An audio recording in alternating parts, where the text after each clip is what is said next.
तो आज हम लोग स्टार्ट करने जा रहे हैं क्लास 11th का एक important chapter name cell cycle and cell division. ये क्लास 11th का एंड 12th का बेस है। इसमें से जो कंसेप्ट है हर एक चैप्टर में आता रहता है। ओके, तो इस बेसिस कंसेप्ट को चैप्टर को बेहतरीन तरीके से आज पढ़ते हैं। Okay, let's start.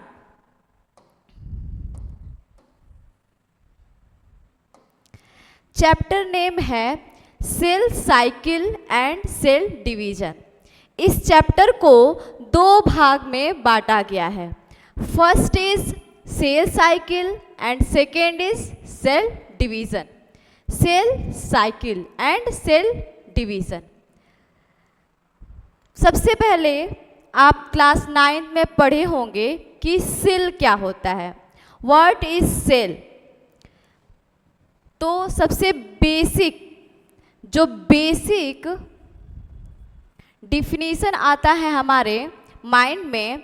Cell is the structural and functional unit of our life.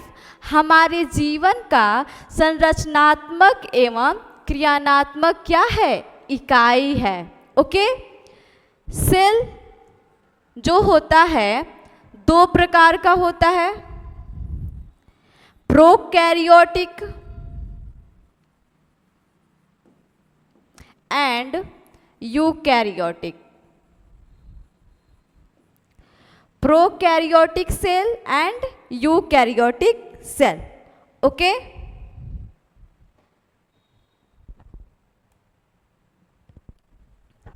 Prokaryotic cell and eukaryotic cell.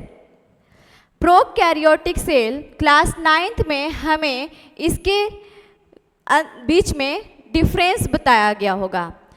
Prokaryotic cell are nucleus not well develop and eukaryotic cell nucleus well develop. जो eukaryotic cell होते हैं उनके अंदर जो cell organelles होते हैं अच्छे तरीके से वेल डेवलप होते हैं एंड प्रोकैरियोटिक सेल के अंदर जो ऑर्गेनेल्स होते हैं अच्छे तरीके से डेवलप नहीं होते हैं। उसके बाद से जो प्रोकैरियोटिक होते हैं राइबोसोम दोनों में पाया जाएगा, बट प्रोकैरियोटिक में 70S राइबोसोम पाया जाता है एंड यूकैरियोटिक में 80S राइबोसोम पाया जाता है। ये कुछ बेसिक डिफरेंस है prokaryotic cell and eukaryotic cell में। यहाँ पे इस चैप्टर में मेनली यूकैरियोटिक सेल की बात होगी, मेनली यूकैरियोटिक सेल की बात होगी। ओके, एंड जब क्लास 11th में बायोलॉजिकल क्लासिफिकेशन चैप्टर पढ़ेंगे उसमें बताया गया है कि यूकैरियोटिक में आते हैं एनिमल्स। 5 किंगडम क्लासिफिकेशन पढ़े होंगे आप, 5 किंगडम क्लासिफिकेशन। ओके, अच्छे से समझा रहे हैं आप लोग को।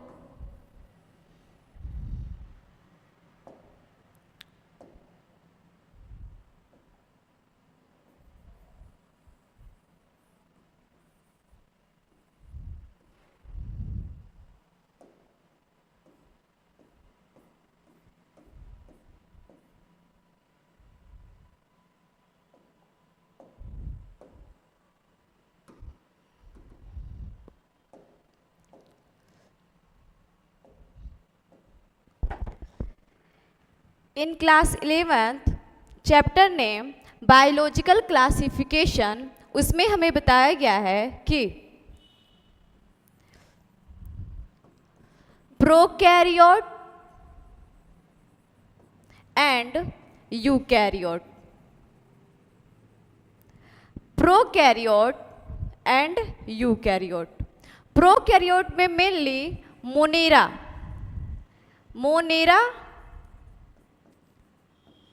को इंक्लूड किया गया है एंड यूकैरियोटिक में प्रोटिस्टा प्लांटाई, एनिमेलिया, फंजाई। ओके, ये सारे किंगडम को इसके अंदर इंक्लूड किया गया है एंड सिंगल मोनेरा को प्रोकैरियोटिक में इंक्लूड किया गया है। मोनेरा जो किंगडम होता है इसके अंदर ऑल बैक्टीरिया इंक्लूड होते हैं। Okay, all bacteria single unicellular organism, unicellular organism. Okay, तो cell cycle and cell division में मेनली यूकैरियोटिक सेल का हम बात करेंगे। यूकैरियोटिक सेल जो होता है उसके अंदर न्यूक्लियस वेल डेवलप होता है, न्यूक्लियर इनवलेप प्रेजेंट होता है एंड जो सेल ऑर्गेनेल्स होते हैं like mitochondria, Golgi body, lysosome etc, वो क्या होते हैं, अच्छे तरीके से प्रेजेंट होते हैं, वेल डेवलप होते हैं। ओके, तो cell prokaryotic and eukaryotic, two types के सेल होते हैं। प्रोकैरियोटिक में भी सेल डिवीजन होता है, यूकैरियोटिक में भी सेल डिवीजन होता है। यहाँ पे अच्छे तरीके से समझिएगा, सेल डिवीजन दोनों सेल में होगा। प्रोकैरियोटिक में भी सेल डिवीजन होता है, यूकैरियोटिक में भी सेल डिवीजन होता है, बट यूकैरियोटिक में सेल डिवीजन होगा with the process of mitosis, with the process of mitosis। Okay, but prokaryotic में डिवीजन होगा बट माइटोसिस से नहीं होगा। माइटोसिस वहां पे नहीं होता है, वहां पे क्या होता है, डिवीजन होता है। क्या होता है, डिवीजन होता है, किसी और टाइप का डिवीजन होता है, माइटोसिस डिवीजन नहीं होता है। ओके, तो आपकी एनसीईआरटी मेनली यूकैरियोटिक को लेके चल रही है। ओके,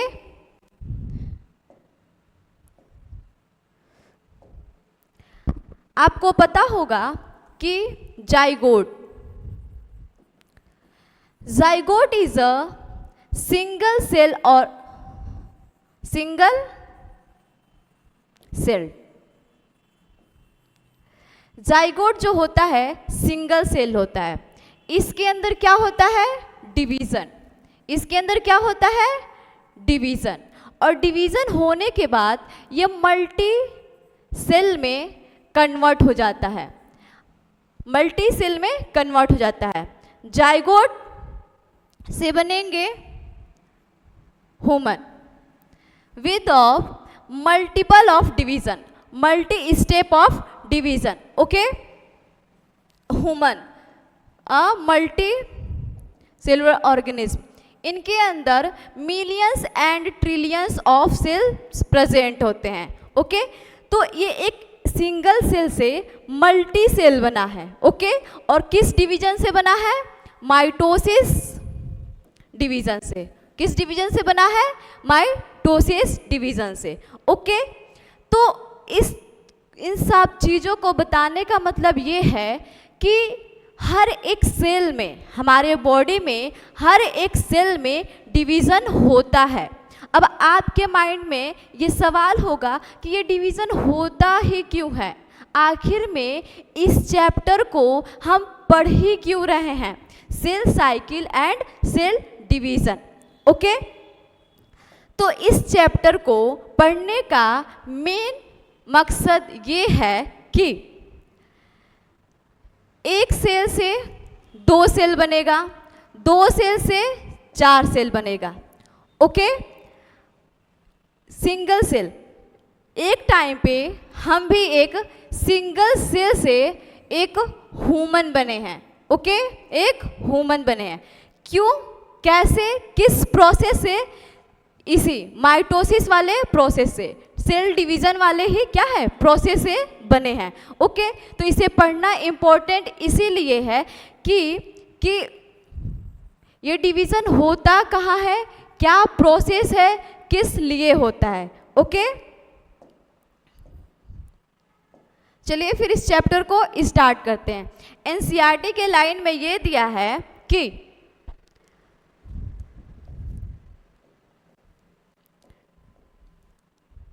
सेल से बनता है टिश्यू, टिश्यू से बनता है ऑर्गन, ऑर्गन से बनता है organ system, and organ system से बनता है एक organism. Okay, single cell, okay, single cell से मिला बना tissue, a group of cell, a group of cell. Okay, single cell से बना टिश्यू, टिश्यू से बना ऑर्गन। हमारे बॉडी में कौन कौन से ऑर्गन प्रेजेंट है?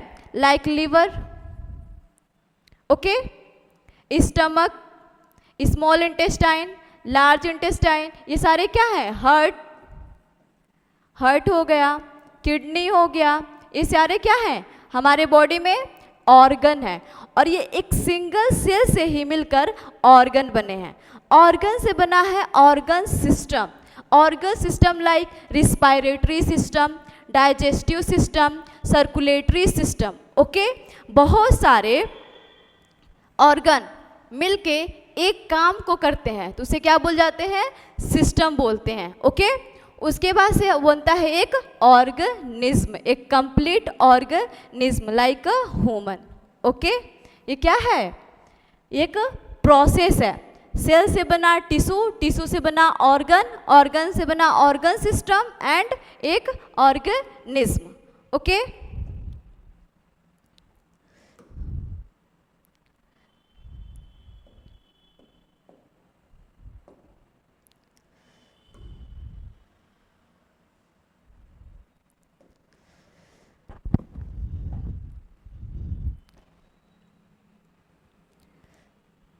Cell cycle. पहले हम समझेंगे सेल साइकिल। अब आपके माइंड में आता होगा ये सवाल, साइकिल का मतलब ये होता है कोई भी प्रोसेस यदि एक जगह से स्टार्ट हो रहा है तो उसी जगह क्या होगा? खत्म होगा, तभी तो एक साइकिल बनेगा, तभी तो एक साइकिल बनेगा। ओके, तो इसको माइंड में आप रखिएगा। ओके, इसको आप माइंड में रखिएगा, ठीक है। डिफिनीशन, सेल साइकिल का हम डिफिनीशन समझते हैं। The sequence of events by which a cell duplicate its genome, synthesis the other constituent ingredient of the cell and eventually divide into two cells। एक सेल है, एक क्या है? सेल है। बोल रहा है ये सेल क्या करेगा? ग्रोथ करेगा। क्या करेगा? ग्रोथ करेगा, डेवलप करेगा, एंड डेवलप होके दो डॉटर सेल में क्या हो जाएगा? डिवाइड करेगा। क्या हो जाएगा? डिवाइड करेगा। ओके, सेल आर क्या करेगा? पहले सेल ग्रोथ करेगा, ग्रोथ करने के बाद अपने अंदर जो भी क्या है? इंग्रेडिएंट है, ओके, ऑर्गेनेल्स है, उसे क्या करेंगे? उसको भी क्या करेगा? डेवलप करेगा। ओके, उसके बाद से ये डिवाइड होगा। इस प्रोसेस को ही क्या बोलते हैं? Cell division. क्या बोलते हैं? सेल डिवीजन बोलते हैं, sorry, cell cycle. Okay, the process of cell growth and divide into two daughter cell is known as cell cycle. एक सेल साइकिल में क्या होता है? एक सेल, एक सिंगल सेल क्या करता है? ग्रोथ करता है, ग्रोथ करने के बाद क्या करता है? डिवाइड करता है। इसी प्रोसेस को क्या बोलते हैं? सेल साइकिल बोलते हैं। ओके, एंड जो सेल साइकिल होता है वो जेनेटिकली कंट्रोल होता है, जेनेटिकली कंट्रोल होता है। इसका मतलब ये हुआ कि हर एक बॉडी में जो सेल प्रेजेंट है उन्हें पता है मुझे कैसे डिवाइड करना है, कब डिवाइड करना है और किस लिए डिवाइड करना है। ओके, यदि ये चीज़ नहीं होगा, यदि ये जेनेटिकली कंट्रोल में नहीं होगा तो यही सेल क्या हो जाएगा? कैंसरस सेल हो जाता है। कैंसरस सेल में यही वाला सिस्टम ख़त्म हो गया रहता है, जेनेटिक कंट्रोल में वो नहीं रहता है, वो अपने आप से डिवाइड करने लगता है। ओके, उसके बाद से आते हैं, देखिए यही डिफिनीशन है। सेल जो होगा, सेल साइकिल में ही होता है। फर्स्ट स्टेप सेल ग्रोथ करेगा, उसके बाद से क्या करेगा, DNA replication, synthesis. Okay, cell पहले क्या करता है, ग्रोथ करता है, अपने डीएनए को क्या करता है, डबल करता है, उसके बाद से डिवीजन करता है, 2 डॉटर सेल में क्या हो जाता है, कन्वर्ट हो जाता है। तो cell cycle, cell cycle, first cell क्या करेगा, ग्रोथ, सेकेंड अपने जीनोम को या बोल सकते हैं डीएनए को क्या करेगा, डबल करेगा, एंड थर्ड क्या हो जाएगा, डिवाइड करेगा। क्या हो जाएगा, डिवाइड करेगा। यही है क्या है, cell cycle. Cell cycle is the process of cell are growth, divide and growth, DNA double and divide. यही क्या है, 3 प्रोसेस होता है सेल साइकिल में। ओके, नेक्स्ट आते हैं, सेल ग्रोथ कंटिन्यूअस प्रोसेस होता है। जो सेल है, सेल के अंदर जो ग्रोथ होता है, जो क्या होता है, डेवलपमेंट होता है, ग्रोथ होता है, वो एक कंटिन्यूअस प्रोसेस होता है। डीएनए रिप्लिकेशन या सिंथेसिस जो होता है वो केवल एक टाइम पे होता है, जैसे कि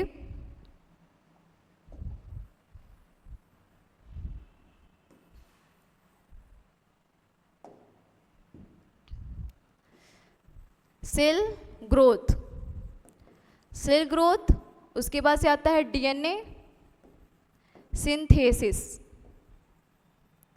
then division. Okay, cell growth is a continuous process and DNA synthesis is only one time. ये केवल एक पूरे सेल साइकिल में केवल एक बार डीएनए डबल होता है, ओनली 1 टाइम्स, ओनली 1 टाइम्स। पूरे सेल साइकिल में, एक सेल साइकिल में केवल एक टाइम ही डीएनए सिंथेसिस होता है, डीएनए डबल होता है। ओके, उसके बाद से क्या होता है, डिवीजन हो जाता है, सेल डिवाइड कर जाता है 2 डॉटर सेल में। Okay,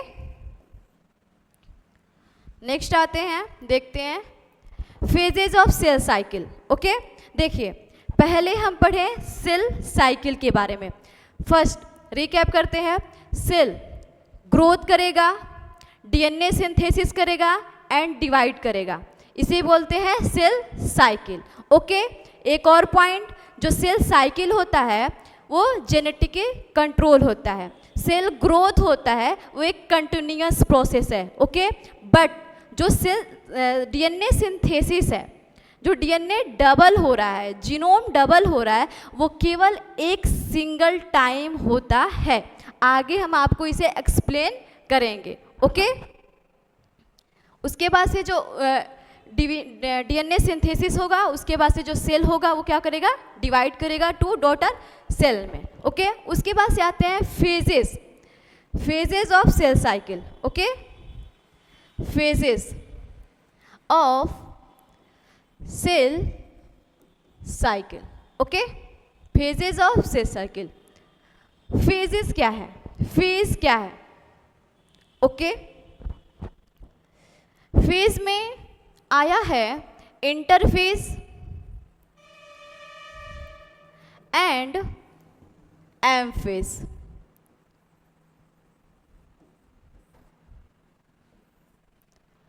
interphase and M phase, changes को हम लोग फेज बोल दिए हैं।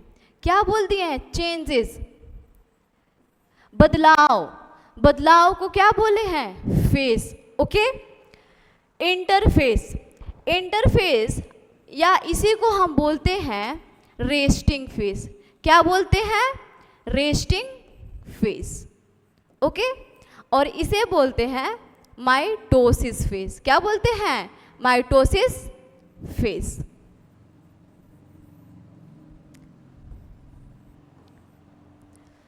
Phases of cell cycle, cell cycle में कितने फेजेज होते हैं, कितने चेंजेज होते हैं? Okay, interphase and M phase. Resting phase या माइटोसिस फेज। इंटरफेज को 3 पार्ट में बांटा गया है, okay. G1 phase, S phase and G2 phase. इसे बोलते हैं gap 1 phase, synthesis phase and gap 2 phase. Understand? G1 phase, synthesis and gap 2 phase, okay. और माइटोसिस को 4 पार्ट में फर्दर डिवाइड किया गया है। Prophase, metaphase, anaphase and telophase, okay. इसे अच्छे तरीके से समझिएगा, अक्सर नीट में इससे क्वेश्चन आता है। एक एक पॉइंट को, एक एक वर्ड्स को दिमाग से अच्छे तरीके से सुनिएगा। Phases of cell cycle. Cell cycle में 2 फेज होते हैं, एक होता है इंटरफेज और एक होता है एम फेज। इंटरफेज को ही रेस्टिंग फेज बोलते हैं और एम फेज को माइटोसिस फेज बोलते हैं। इंटरफेज को फर्दर 3 भाग में डिवाइड किया गया है, G1, S phase and G2 phase, and M phase को we are further divide prophase, metaphase, anaphase and telophase. Understand? Move to next, interphase. Okay? पहले ये समझते हैं अब सेल साइकिल को, ओके।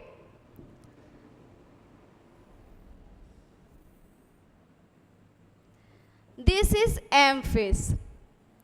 क्या होता है ये? M phase.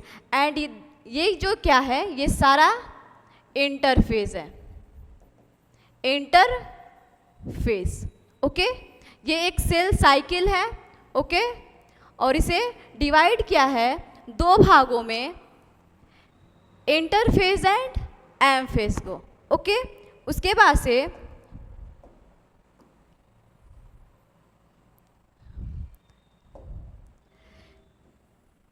फिर से इस डायग्राम को हम लोग अच्छे तरीके से समझें तो इंटरफेज को 3 भाग में बांटा गया है। इंटरफेज को 3 भाग में बांटा गया है, okay. G1 phase, S phase and G2 phase, and this is M phase, okay. M phase को 4 भाग में बांटा गया है। पहला है prophase, metaphase, anaphase and telophase, okay.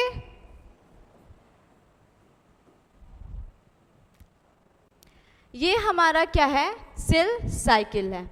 ये क्या है? सेल साइकिल है, okay. G1, S, G2 and यहाँ से यहाँ तक हो जाएगा आपका M फेज और यहाँ से ये पूरा क्या हो जाएगा आपका इंटरफेज, ओके। इंटरफेज, ठीक है। अब चलिए इंटरफेज में क्या होता है ये समझते हैं, ठीक है। इंटरफेज में क्या क्या चीज़ें होती हैं ये समझते हैं, ठीक है। इंटरफेस,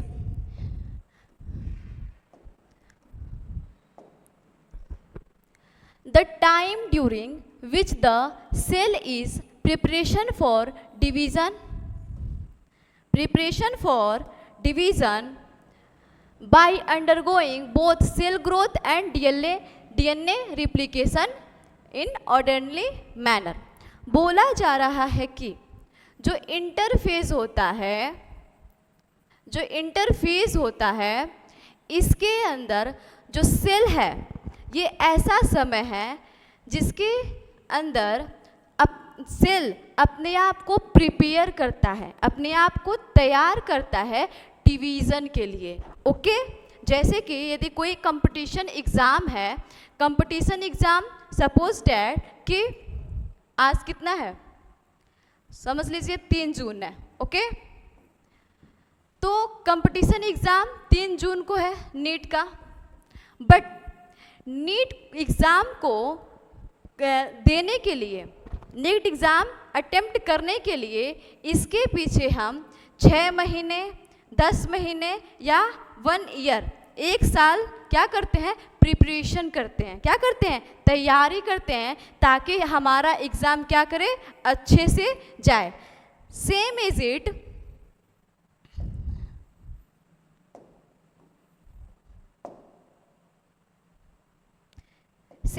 यहाँ पे ये होता है कि जो इंटरफेस है, इंटरफेस में सेल अपने आप को तैयार करता है डिवीज़न के लिए, अपने आप को क्या करता है, डिवीज़न के लिए तैयार करता है। The time during which the cell is preparing for division by undergoing cell growth and DNA replication. Okay, cell growth and DNA replication.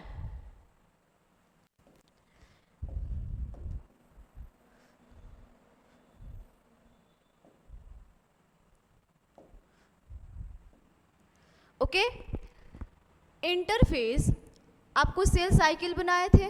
Okay, ये था आपका एम फेज और ये था आपका इंटरफेस। इंटरफेस में आया था आपका G1 S G2।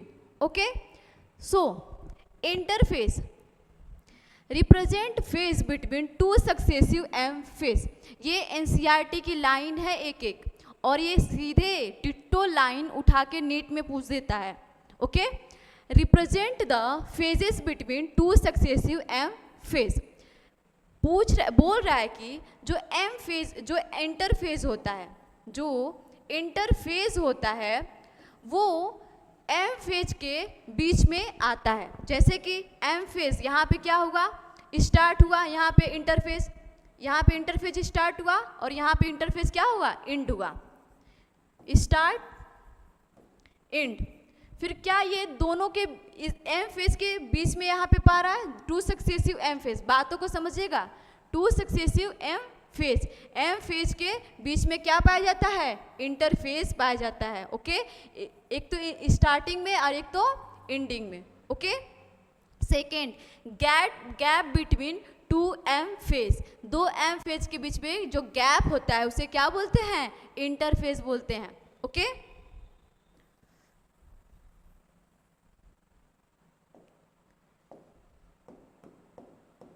Next move करते हैं।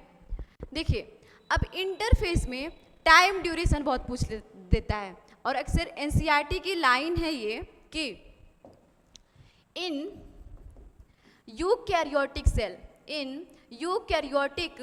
सेल जो टाइम लगता है सेल डिवीज़न में। ओके, जो सेल डिवीज़न में टाइम लगता है वो क्या है, 24 आवर्स है। इसका मतलब ये है कि हमारे बॉडी में जो सेल्स प्रेजेंट हैं वो 24 घंटे में एक बार क्या करते हैं, डिवाइड करते हैं। एक बार क्या करते हैं, डिवाइड करते हैं। उसमें से यदि हम ये देखें कि जैसे कि ये एक सेल है, एग्जाम्पल लेते हैं, ये हमारे क्या है, चिक सेल है। ओके, इसे क्या बोलते हैं, यहाँ चिक का सेल लेते हैं। ओके, उसके बाद से उसे एग्जाम्पल में लेते हैं, तो यदि इस सेल को 24 घंटे लग रहे हैं डिवाइड करने में, 24 आवर, ये एक दिन में एक बार डिवाइड करता है।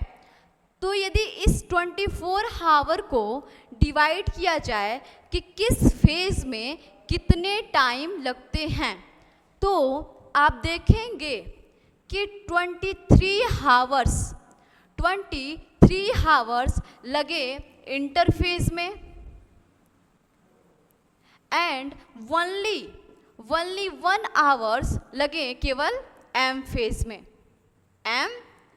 में, मतलब कि माइटोसिस फेज में। अब आप जानते हैं इंटरफेज को फर्दर डिवाइड किया है 3 फेजेस में, G1 phase, S phase and G2 phase. Understand? तो G1 फेज में लगे टोटल 11 आवर्स, यदि वैसे डिवाइड किया जाए तो एस फेज में लगे 8 आवर्स एंड इसमें लगे 4 आवर्स। ओके, तो कहने का सिंपल सा ये मतलब है कि यदि हमारा सेल 24 आवर्स में एक बार डिवाइड कर रहा है तो उसमें से जो 23 घंटे हैं वो केवल कौन टेक कर रहा है? इंटरफेस। और केवल 1 घंटे में क्या हो रहा है? डिवीज़न का प्रोसेस हो रहा है। तो पहले ही हम बताए हैं कि इंटरफेज ऐसा फेज है जिसमें सेल अपने आप को तैयार करता है, अपने आप को ग्रोथ करता है, डीएनए को रिपेयर करता है, डीएनए को रिप्लिकेट करता है। Okay, for what? For M phase, for division. Okay, division के लिए। तो सबसे ज़्यादा टाइम किस में लगना चाहिए? जाहिर सी बात है, इंटरफेस में। तो इसमें तो आपको कोई कंफ्यूजन नहीं होगा। यदि क्वेश्चन पूछे कि किस में ज़्यादा टाइम लगता है तो इंटरफेस में। यदि इंटरफेस में भी पूछे कि G1 में ज़्यादा लगता है, S में लगता है कि G2 में, तो G1 में सबसे ज़्यादा लगेगा, फिर किस में लगेगा? S में, उसके बाद से किस में लगेगा? G2 में। ओके, ये सीरीज याद रखिएगा, अक्सर क्वेश्चन पूछता है। ओके,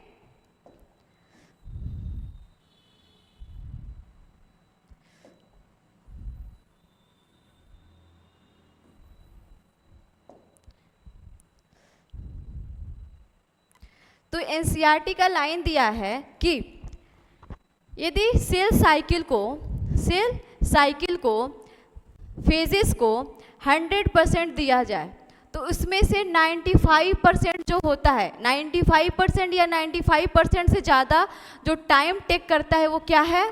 इंटरफेज है। और 5% या 5% से भी कम क्या है?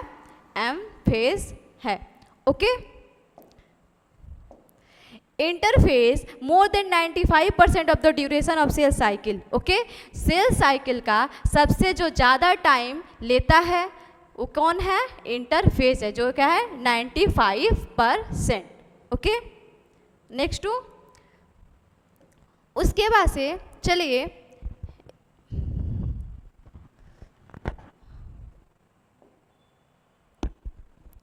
एक एक फेज को देख लेते हैं। ओके, हम पढ़े थे कि फेजेस को 2 पार्ट में डिवाइड किए थे, interphase and M phase. Okay, interphase को डिवाइड किए थे G1 phase, S phase and G2 phase, and M phase को डिवाइड किए थे prophase,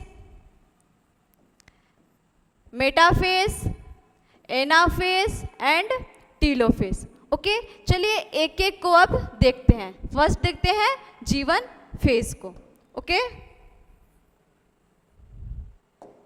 G1 phase, interval between mitosis, M phase and initiation of DNA replication. चलिए इस sentence को आपको अच्छे तरीके से बताते हैं। ये क्या है? सेल साइकिल है। ये क्या है? एम फेज है। ये क्या है? G1 है। ये है S है और ये G2 है।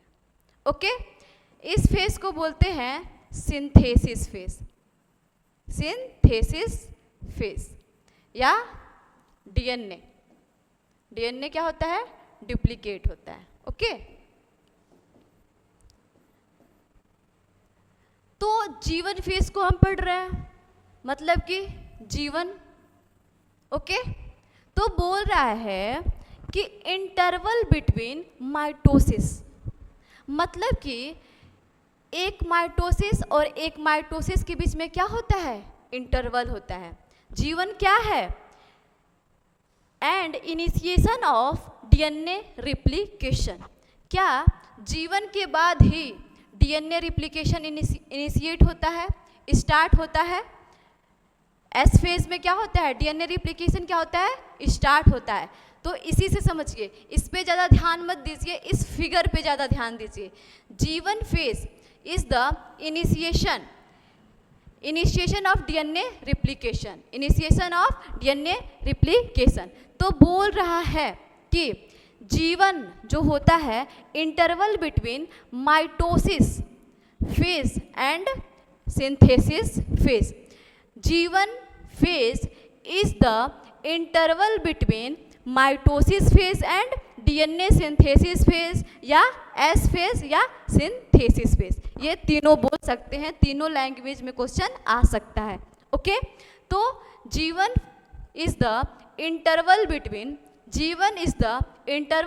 between M phase या mitosis phase और S या synthesis phase। Okay, next point पे मूव करते हैं। Enzymes are protein synthesis for replication. बोल रहा है कि जो G1 फेज होता है, G1 फेज के अंदर आपको पता है कि G1 फेज के बाद क्या हो रहा है, G1 फेज के बाद क्या हो रहा है, एस डीएनए रिप्लिकेशन हो रहा है, डीएनए डबल हो रहा है। तो जाहिर सी बात है G1 फेज में क्या होगा, सेल का ग्रोथ होगा। कुछ जो एंजाइम्स लगेंगे डीएनए रिप्लिकेशन में, वो क्या होगा, इसके अंदर क्या होगा, बनेंगे, सिंथेसिस होंगे। Cell is metabolically active continuously grow. बोल रहा है कि जो सेल होता है मेटाबॉलिकली क्या होता है, एक्टिव होता है। उनके अंदर जो रिएक्शंस होते हैं कंटिन्यूसली चलते रहते हैं एंड कंटिन्यूसली ग्रो होता है। जो सेल का ग्रोथ होता है वो कंटिन्यूस होता रहता है।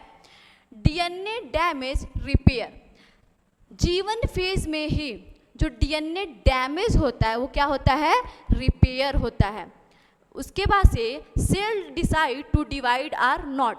G1 ही ऐसा फेज है जहाँ पे सेल डिसाइड करता है कि मुझे आगे डिवाइड करना है, डिवीज़न में इंटर करना है या नहीं करना है। इतना बात समझ आई।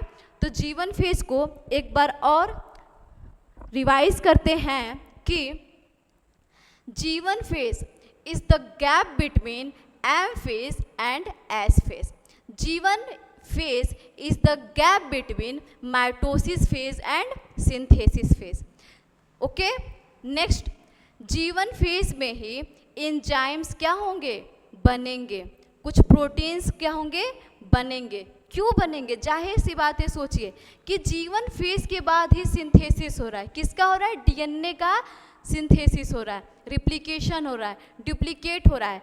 और जब आप क्लास 12th में जाएंगे तो पढ़ेंगे कि डीएनए को सिंथेसिस करने के लिए, रिप्लिकेशन करने के लिए एंजाइम्स की रिक्वायरमेंट होती है, प्रोटीन्स की रिक्वायरमेंट होती हैं। ओके, तो उसमें इसके G1 फेज में क्या होगा, एंजाइम्स की, प्रोटीन्स की क्या होगी, फॉर्मेशन होगी, सिंथेसिस होगा। ओके, G1 जो होता है, G1 फेज है, उसके अंदर जो सेल होता है कंटिन्यूसली ग्रो करता रहता है। ओके, और G1 में ही सेल अपने आप को डिसाइड करता है कि मुझे सेल डिवीज़न में इंटर करना है या नहीं करना है।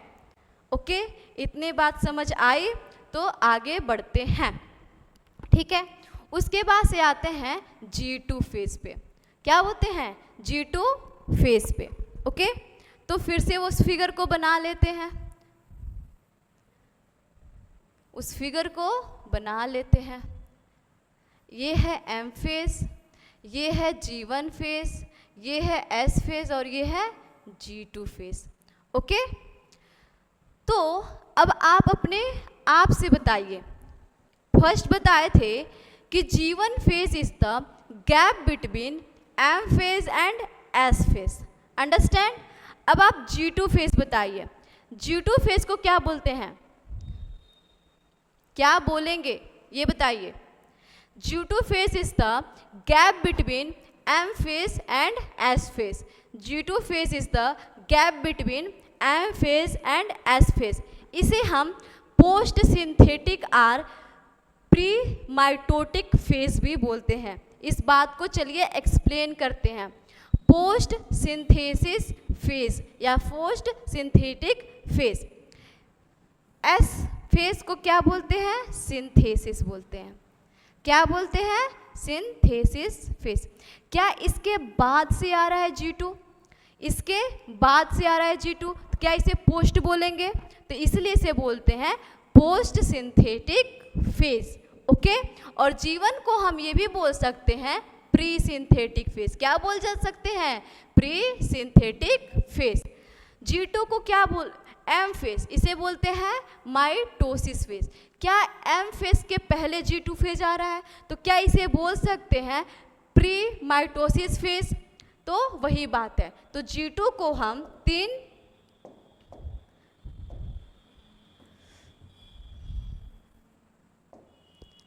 First, gap between S and M phase. Okay, second G2 phase को हम क्या बोल सकते हैं? Post synthetic phase. Okay, third pre mitosis phase. Understand? ये तीन अलग अलग तरीकों से G2 फेज को पूछा जा सकता है कि G2 phase is known age gap between S and M phase, मतलब कि synthesis phase and mitosis phase. Post synthetic phase इसे हम एक्सप्लेन कर दिए हैं। प्री माइटोसिस फेज इसे भी आपको क्या कर दिए हैं? एक्सप्लेन कर दिए हैं। ओके, वही बात यहाँ पे बोला है कि gap between S and M phase, cell grow is continuous. First thing आप अपने माइंड में रखिएगा कि G1 एंड G2 दोनों फेज में सेल का ग्रोथ कॉन्टिन्यूअसली होता है। ये अपने माइंड में जरूर रखिएगा। ओके, कंफ्यूज मत होइएगा कि G1 phase and G2 phase में, बोथ फेज में सेल ग्रोथ क्या होगा? कॉन्टिन्यूअस प्रोसेस होगा। नेक्स्ट पॉइंट पे आते हैं, protein synthesis occur in preparation for mitosis. Okay, बोल रहा है कि जो G2 फेज है इसी में क्या होता है? प्रोटीन का सिंथेसिस होता है फॉर प्रिपरेशन ऑफ माइटोसिस। अब आपको पता है कि जो माइटोसिस फेज है उसी में क्या होगा? डिवीज़न होगा। वही क्या है? डिवीज़न होगा। इंटरफेस मतलब कि G1 phase, S phase and G2 phase, ये सारे क्या हैं? डिवीज़न करने के लिए क्या कर रहे हैं? तैयारियां कर रहे हैं। क्या कर रहे हैं? तैयारियां कर रहे हैं।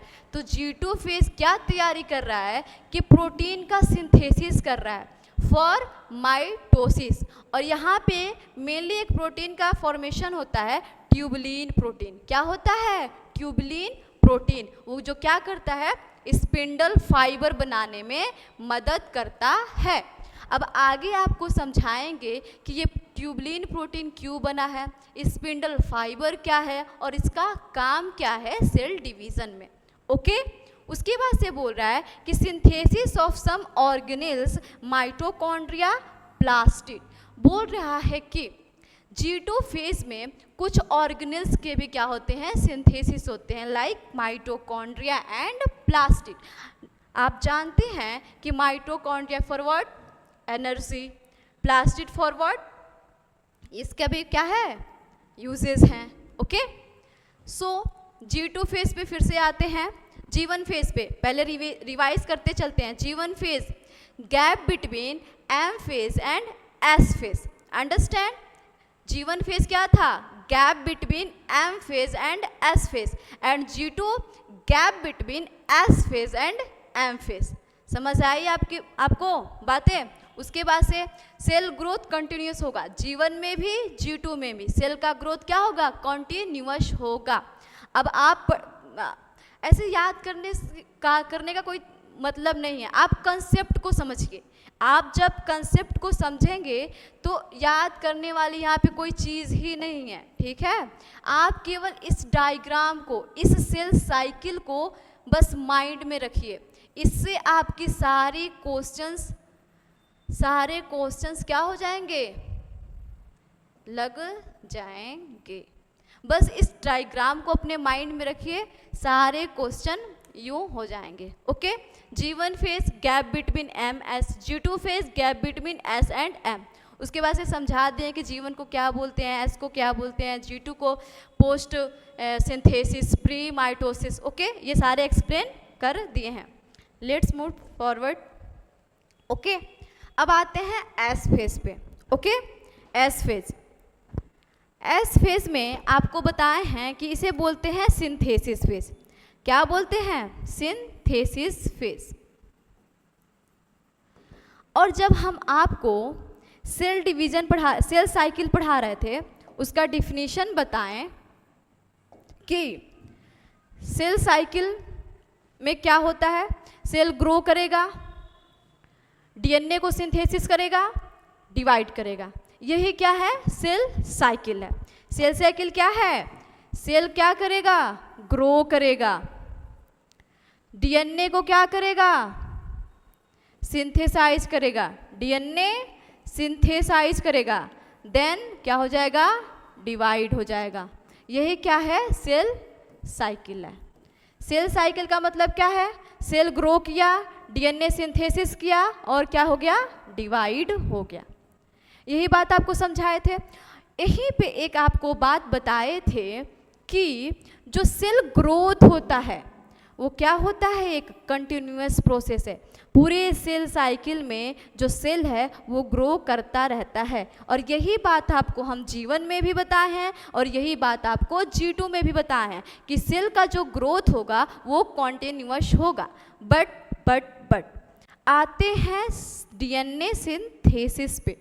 ओके, जो डीएनए सिंथेसिस होता है एक पूरे सेल साइकिल में केवल एक बार होता है और वो कहाँ होगा, एस फेज में होगा। कहाँ पे होगा, एस फेज में होगा। ओके, ये सेल साइकिल बनाए हम लोग, M phase, G1 phase, G2 phase और एस फेज। ओके, तो किसी एक सेल को ले रहे हैं, ये सेल है वो G1 में है, क्या कर रहा है, ग्रोथ कर रहा है। उसके बाद से अपने डीएनए को यहाँ पे क्या करेगा, रिप्लिकेट करेगा। क्या करेगा, केवल एस फेज में ही अपने डीएनए को क्या करता है, रिप्लिकेट करता है। ओके, फिर G2 में क्या होगा, सेल ग्रोथ होगा, उसके बाद से डिवाइड कर जाएगा।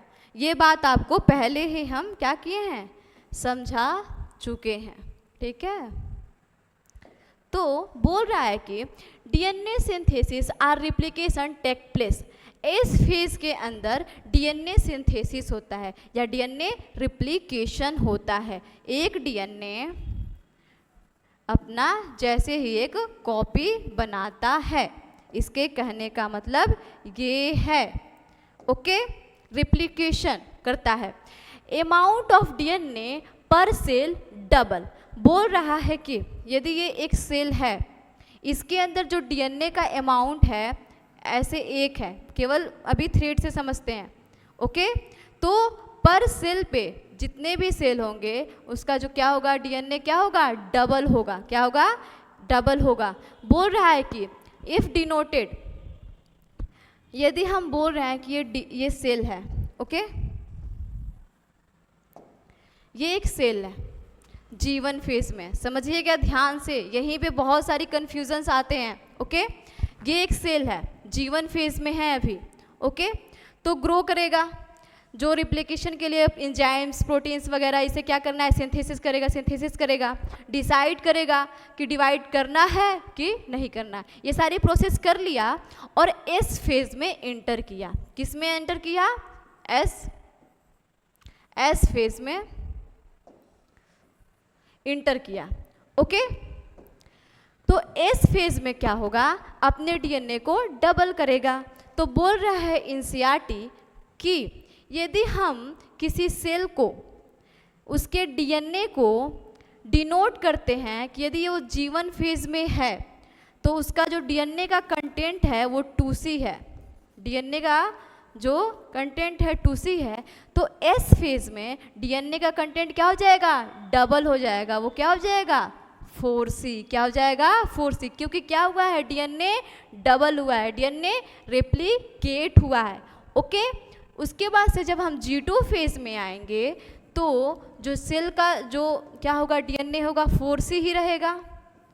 क्यों? क्योंकि हम ये बात आपको पहले ही बता चुके हैं कि डीएनए सिंथेसिस, डीएनए रिप्लिकेशन पूरे सेल साइकिल में केवल एक बार होता है, और वो कहाँ होता है? एस फेज में होता है। ओके, तो G1 फेज में जो एक सेल था उसका जो डीएनए का कंटेंट था, यदि हम 2C माने तो वो डीएनए का कंटेंट एस फेज में कितना हो जाएगा? 4C हो जाएगा। और G2 फेज में भी क्या रहेगा? 4C रह जाएगा, हो जाएगा, रहेगा ही। उसके बाद से M फेज में इंटर करते हैं, और आप जानते हैं कि M फेज में क्या होगा? डिवीज़न होगा। क्या होगा? डिवीज़न। और जब डिवीज़न होगा तो equal content of DNA both cell में, दोनों डॉटर सेल में क्या होंगे? ट्रांसफ़र होंगे। तो फिर से जो डीएनए का कंटेंट है वो क्या हो जाएगा? 4C हो जाएगा। यदि हम इसे ग्राफ के फॉर्म में देखें, ओके, यदि हम इसको ग्राफ के फॉर्म में देखें तो देखिए,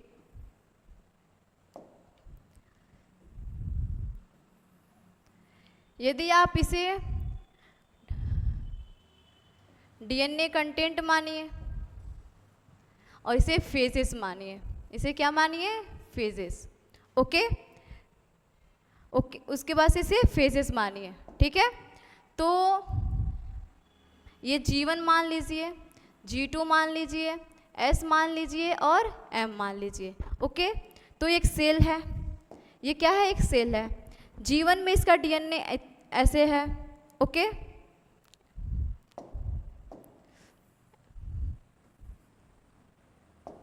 G1 में क्या है? सॉरी,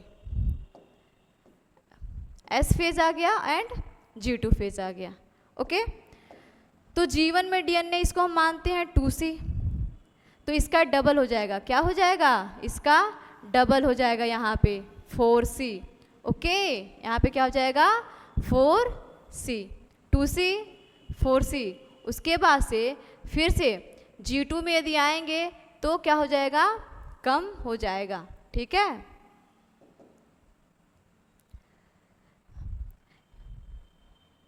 ये S है, ये G2 है और ये M है। समझिएगा बात को। यहाँ पे फेजेस लेते हैं आप लोग, यहाँ पे फेजेस लीजिए। चलिए फिर से इसको बना दे रहे हैं।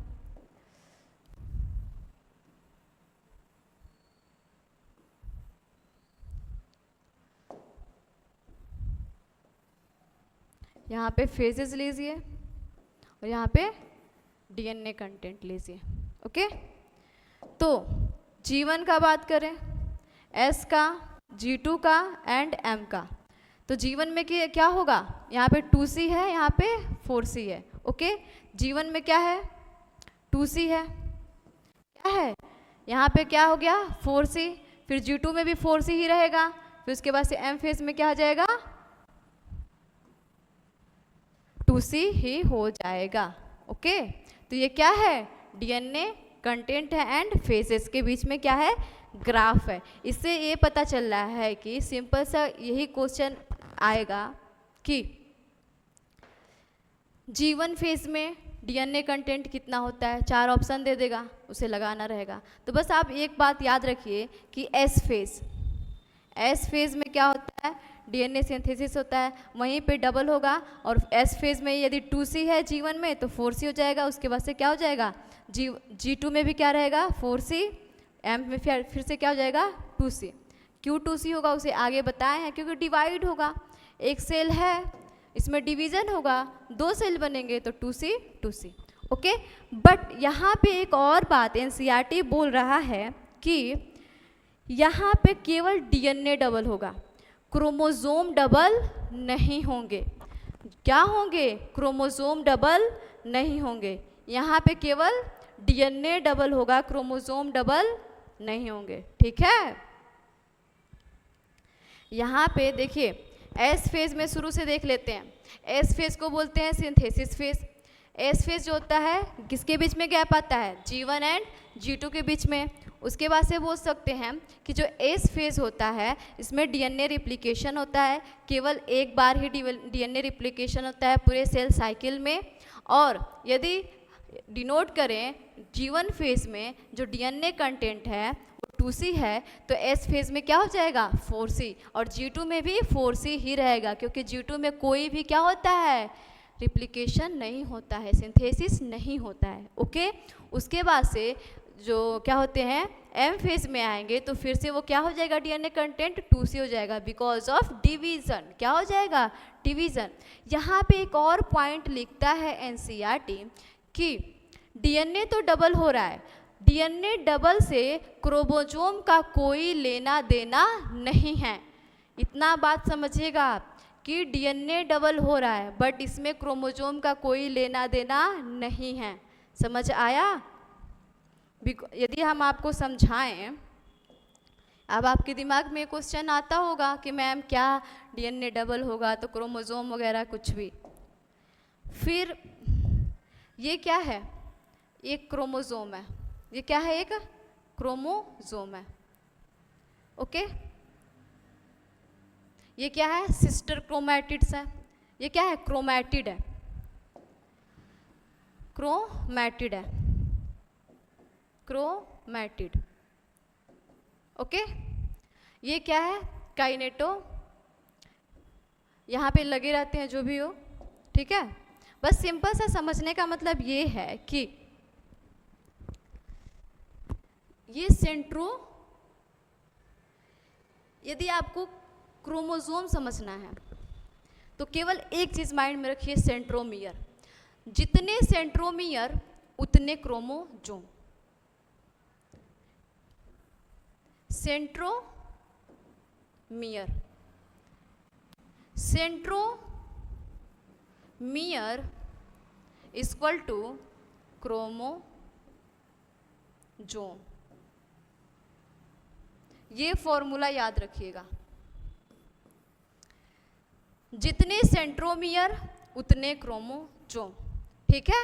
जितने सेंट्रोमियर उतने क्रोमोसोम, और इसे बोलते हैं सेंट्रोमियर, इसे बोलते हैं क्रोमैटिड। क्रोमोसोम का यदि हम फिगर बनाएं तो एक क्रोमोसोम में ये होता है सेंट्रोमियर और ये होता है क्रोमैटिड। ओके, ये अक्सर कंफ्यूजन होता है कि कितने, एक क्या सेंट्रोमियर क्या क्रोमैटिड, कितने नंबर के क्रोमोसोम। तो बस एक चीज याद रखिए, जितने सेंट्रोमियर होंगे उतने क्रोमोसोम का नंबर होगा। ओके, जैसे कि ये एक सेंट्रोमियर है और ये क्या है, क्रोमोसोम है। तो आपको हम पहले ही बताए हैं फॉर्मूला कि जितने सेंट्रोमियर होंगे उतने क्या होंगे, क्रोमोसोम होंगे। तो इसमें क्या है, 1 सेंट्रोमियर है मतलब कि 1 क्रोमोसोम, दैट्स इट। वही बात वहाँ पे भी हो रहा है, G1 phase, S phase, G2 phase and M phase. ध्यान से समझिएगा, G1 फेज में डीएनए का रिप्लिकेशन हुआ नहीं है, तो सपोज कीजिए हमारा जो डीएनए होगा वैसे तो वो पूरे तरीके से तो होगा नहीं, थ्रेड के फॉर्म में होगा, क्रोमेटिन के फॉर्म में। बस वैसे समझाने के लिए बता रहे हैं आपको कि ये ऐसे होगा, इसका डीएनए क्या है, डबल नहीं हुआ है। ओके, थ्रेड के जैसा है, ऐसे समझ लीजिए। इसी में कहीं होगा सेंट्रोमियर। एस फेज में क्या होगा, डिवाइड होगा। क्या होगा, डिवाइड होगा। ओके, फिर यहाँ पे भी क्या होगा, यही वाला फॉर्म रहेगा। फिर यहाँ पे क्या हो जाएगा, डिवीजन हो जाएगा। समझ रहे हैं आप? तो बातों को समझिए यहीं से, तभी आपको समझ आएगा कि G1 फेज में ये डीएनए था, ये क्रोमोसोम था। ओके, तो क्रोमोसोम इसमें भी एक है, क्रोमोसोम इसमें भी एक है, और क्रोमोसोम इसमें भी एक है, क्रोमोसोम इसमें भी एक है, क्रोमोसोम इसमें भी एक है। तो क्या नंबरिंग क्रोमोसोम का चेंज हो रहा है, ये ध्यान से समझिएगा। ये अक्सर नीट में क्वेश्चन पूछता है कि डीएनए तो डबल हुआ है, क्या क्रोमोसोम का नंबर भी डबल हुआ है। अक्सर बच्चे कंफ्यूज हो जाते हैं। तो क्रोमोसोम, डीएनए डबल हुआ है, क्रोमोसोम डबल नहीं हुआ है। पहले एक फॉर्मूला बता दिया है कि एक सेंट्रोमियर एक क्रोमोसोम। क्रोमैटिड डबल हुए हैं। क्या हुए हैं? क्रोमैटिड। और इसे क्या बोलते हैं? Sister chromatids. क्या बोलते हैं इसे? Sister chromatids. अंडरस्टैंड? चलिए आगे चलते हैं, आगे देखते हैं। वही एक और पॉइंट बताया गया है इसके अंदर कि जो एस फेज होता है, सिंथेसिस फेज होता है एनिमल सेल के अंदर। अब एनिमल सेल की बात हो रही है। डीएनए रिप्लिकेशन इन न्यूक्लियस बोल रहा है, जब आप क्लास 12th में जाएंगे और मोलिकुलर वाला चैप्टर पढ़ेंगे उसमें अच्छे तरीके से बताया गया है कि डीएनए रिप्लिकेशन होता क्या है, जो भी हो ट्रांसपोर्टेशन, जो भी हो, प्रोटीन का सिंथेसिस कहाँ होता है, कब होता है, किस लिए होता है डीएनए रिप्लिकेशन, ये सारी चीज़ें बताई गई हैं। ठीक है, तो बोल रहा है कि एनिमल सेल में जो डीएनए का रिप्लिकेशन होता है, यदि ये एक सेल है, समझिएगा ध्यान से कि एक सेल है, सेल के अंदर क्या पाया जाता है? न्यूक्लियस। क्या पाया जाता है? न्यूक्लियस। ये क्या है? सेल है। तो डीएनए रिप्लिकेशन एनिमल सेल के अंदर कहाँ होगा? न्यूक्लियस के अंदर होगा। डीएनए रिप्लिकेशन कहाँ होगा? एनिमल सेल के अंदर, न्यूक्लियस में होगा। And centriole duplicate in cytoplasm. और आप जानते हैं कि ये सेल का क्या है? साइटोप्लाज्म है। क्या है? साइटोप्लाज्म है। तो दो चीज़ें बस याद रखनी है कि DNA replication in animal cell कहाँ होता है? न्यूक्लियस में। एंड सेंट्रियोल का क्या होता है? डुप्लीकेशन कहाँ होता है? साइटोप्लाज्म में। क्वेश्चन पूछ देता है। ओके, चलिए और क्या बोल रहा है? एनिमल सेल में क्या होता है? हिस्टोन से प्रोटीन का क्या होता है? सिंथेसिस होता है एस फेज में। बोल रहा है कि एस फेज में ही हिस्टोन प्रोटीन का सिंथेसिस होता है। जब आप क्लास 12th में जाएंगे तो पता चलेगा हिस्टोन प्रोटीन क्या होता है, हिस्टोन प्रोटीन का काम क्या है। ओके, चलिए चेक पॉइंट्स प्रेजेंट होते हैं कहाँ कहाँ पे, ये भी देख लेते हैं। ओके, फिर cell cycle check points. Okay, चलिए बना लेते हैं अपना वही ओल्ड इज गोल्ड वाला फिगर, एम फेज। इस फिगर को तो आपको यदि आधी रात में भी कोई जगाए तो माइंड में चलनी चाहिए। समझ आ रहा है? क्योंकि इस चैप्टर का माई बाप है ये। G1 S and G2। Okay, तो बोल रहा है कि G1 और S के बीच में एक चेक पॉइंट प्रेजेंट होता है। एक क्या प्रेजेंट होता है? Check point. अब नाम से ही पता लग रहा है चेक पॉइंट्स, मतलब ऐसा कोई बैठा होगा जो चेक करने वाला होगा कि कुछ गड़बड़ी तो नहीं है। ओके, S और G2 फेज में कोई चेक पॉइंट नहीं प्रेजेंट होता है, और G2 और M में भी एक चेक पॉइंट्स प्रेजेंट होते हैं। इतना बात समझिएगा, क्वेश्चन पूछ लेता है। तो सिंपल सी दो चीज़ें याद रखनी है आपको कि G1 और S के फेज में चेक पॉइंट्स प्रेजेंट होता है। जाहिर सी बात है चेक पॉइंट्स प्रेजेंट होना भी चाहिए। ओके, क्यों होना चाहिए? ये चेक पॉइंट्स ये पता करता है कहीं डीएनए डैमेज तो नहीं है, कहीं डीएनए डैमेज तो नहीं है इसका। यदि डीएनए डैमेज हुआ, वही सेल साइकिल में गया और क्या होगा फिर? सारा गड़बड़ी। ओके, तो चेक पॉइंट्स प्रेजेंट होते हैं चेक करने के लिए कहीं गड़बड़ी तो नहीं है, कोई कुछ कमी तो नहीं है सेल के अंदर। यदि कुछ कमी होगा तो क्या करेगा? वो सेल डिवीज़न में इंटर ही नहीं करेगा। ठीक है, उसके बाद से G2 और S में कोई चेक पॉइंट्स प्रेजेंट नहीं होते। उसके बाद से कहाँ प्रेजेंट होते हैं? G2 और M फेज में। यहाँ पे भी चेक पॉइंट्स प्रेजेंट होते होंगे कि जो एंटर फेज हुआ है इसमें कुछ गड़बड़ी तो नहीं है, डीएनए रिप्लिकेशन में कुछ गड़बड़ी तो नहीं है, कोई मतलब कि सेल ग्रोथ में कोई गड़बड़ी तो नहीं है। ओके, तो ये चेक पॉइंट्स प्रेजेंट होते हैं फॉरवर्ड किस लिए? डैमेजेस को देखने के लिए। उसके बाद से एक आता है क्वासिएंट फेज। कौन सा फेज? क्वासिएंट फेज, जिसे बोलते हैं G0 फेज। क्या बोलते हैं? G0 phase. चलिए अपना पुराना डायग्राम बनाते हैं। M, G1, S and G2। ठीक है, तो यहाँ पे होता है G0 फेज। कहाँ पे क्या होता है? G0 फेज, जिसे बोलते हैं क्वोशिएंट फेज, या इसे ये भी बोलते हैं इनएक्टिव स्टेज। क्या बोलते हैं? Inactive state. Cell exist the G1 phase to enter this state। यदि क्या बोल रहा है कि जो सेल होता है एग्जिस्ट करता है G1 फेज में जाने के लिए, मतलब कि वो इंटर ही नहीं करेगा G1 फेज में। अब क्यों नहीं करेगा, चलिए ये देख लेते हैं, ठीक है। क्वोशिएंट फेज, क्वोशिएंट फेज ऐसा फेज होता है कि जैसे कि एग्जाम्पल में लेते हैं हार्ट सेल। हार्ट सेल जो होता है एक एडल्ट वुमन का लेते हैं, ठीक है। जो हार्ट सेल्स होते हैं वो पूरी जीवन डिवाइड नहीं करते हैं, वो डिवाइड करता है जब वो अपने आप को पूरे सेफ साइज में ग्रोथ कर लेता है, अपना मैक्सिमम साइज अचीव कर लेता है, तो वो क्या करता है? सेल डिवीज़न नहीं करता है, वो सेल डिवीज़न नहीं करता है। और जब वो सेल डिवीज़न नहीं करेगा तो सेल डिवीज़न में इंटर भी तो नहीं करेगा, और जब इंटर नहीं करेगा तो क्या उस हार्ट सेल को क्या बोलेंगे? ये किस फेज में है? इनएक्टिव फेज में है। क्या बोलेंगे?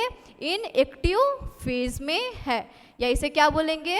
क्वोशिएंट फेज या G0 phase. Quotient phase, quotient phase ऐसा फेज होता है जिसमें जो सेल होता है मेटाबॉलिकली एक्टिव होता है, ओके, और ज़रूरत पड़ने पे ये सेल डिवीज़न में इंटर करता है, ओके। ओकेजनली ज़रूरत पड़ने पे सेल डिवीज़न में इंटर करेगा, ओके। इसका एग्जाम्पल हो जाएगा आपका हार्ट सेल। हार्ट सेल जो होते हैं ज़रूरत पड़ने पे डिवाइड करेगा, वरना जब वो उसका मैक्सिमम अचीवमेंट साइज हो जाएगा तो वो डिवाइड नहीं करेगा, okay. Many other cells that divide only occasionally when needed due to injury or cell death। बोल रहा है कि हमारे बॉडी में कई सारे ऐसे सेल्स होते हैं तभी डिवाइड करते हैं जब उन्हें क्या होती है? ज़रूरत पड़ती है। लाइक हमारा हाथ कट गया, ओके, 2-3 दिन बाद देखेंगे कि वो क्या होता है? रिपेयर हो गया रहता है। क्या हो गया रहता है? रिपेयर हो गया रहता है, ओके। तो बोल रहा है कि कई ऐसे सेल्स होते हैं जो हमेशा डिवाइड नहीं करते हैं, ज़रूरत पड़ने पे डिवाइड करता है, और वो किस स्टेज में रहता है?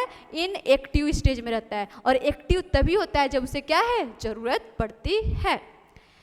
कैरेक्टर इसे जान देते हैं। Cell in this stage are metabolically active. पहले ही मैंने बताया है कि जो क्वोशिएंट फेज, ये क्वेश्चन पूछ सकता है, G0 फेज में जो सेल होता है वो क्या मेटाबॉलिकली एक्टिव होता है। अब इसका मतलब ये है, मेटाबॉलिकली एक्टिव पूछने का मतलब ये है कि सेल डेड रहता है या लिविंग रहता है। यदि कोई भी सेल मेटाबॉलिकली एक्टिव है तो वो क्या है? लिविंग है। क्या है? लिविंग है, ओके। उसके बाद से बोल रहा है they no longer proliferate, stop replication या growth unless called on the. बोल रहा है सिंपल सा मतलब कि ये क्या करता है? रिप्लिकेट या ग्रोथ नहीं करता है। वो जो सेल्स होते हैं बहुत लंबे समय तक रिप्लिकेट ग्रोथ नहीं करते हैं जब तक उसे क्या हो? ज़रूरत ना पड़े, ज़रूरत ना पड़े। They do not enter into S phase, वो एस फेज में इंटर नहीं करेंगे। Proliferation growth ceases depending on their requirement of the organism. बोल रहा है कि जब ऑर्गेनिज्म को रिक्वायरमेंट होगी तो सेल क्या करेगा? फिर से क्या करेगा? ग्रोथ करेगा, रिपेयर करेगा, ओके, एंड डिवीज़न में इंटर करेगा। तो सिंपल सी मतलब सारे बातों को एक बार में समझ लेते हैं। सेल साइकिल, सेल साइकिल जो होगा नेक्स्ट देख लेते हैं, कुछ और नहीं ना, फिर अच्छे से पूरा देखिए।